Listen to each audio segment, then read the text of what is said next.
the intro to the Cold War. Well, everyone, you surely remember this fellow who was very interested in world domination.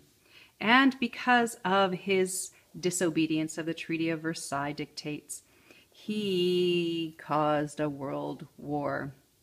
It was up to the Allies, France, Britain, the USSR, and the USA to defeat this menace.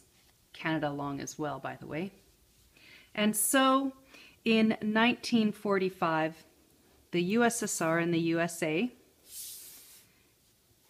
met up in Berlin from the west and from the east and defeated Mr. Hitler and ended World War II.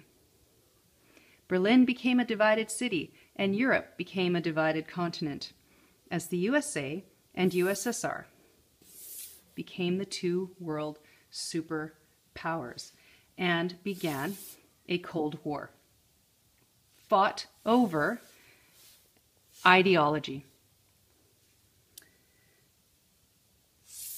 influence, and power, and ultimately with an arms race. Boom! Where nuclear weapons became the power play. The key to this kind of conflict is that these two powers never combat each other. Instead, they fight this war very differently, using espionage, propaganda, and political and economic pressure. Ultimately, these two powerhouses are fighting each other over their perspective on life. The US is capitalistic, democratic, and freedom-loving. The USSR is communist, totalitarian, believes in government control of the economy and business, and allows no opposition to government. With the end of World War II, the USSR very quickly organizes itself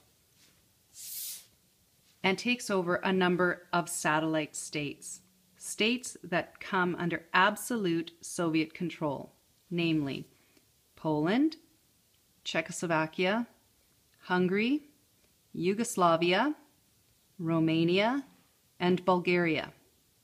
And eventually, Germany is divided east to west, and East Germany falls under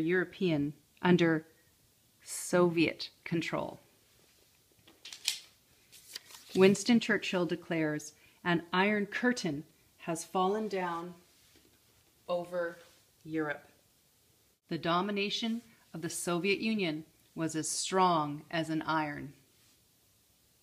There are two other essential ideas to understand in order to comprehend the Cold War: the domino theory and containment.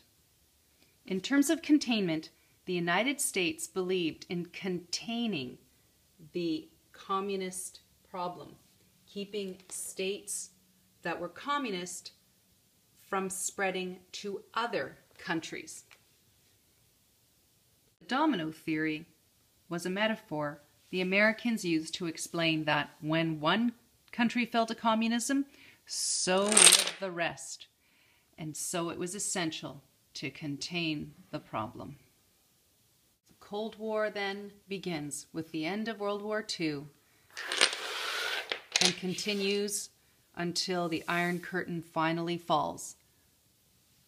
The US and the USSR fight their superpower conflict in a cold and unusual way. We hope you have enjoyed this video. Now will be your opportunity to produce something yourselves.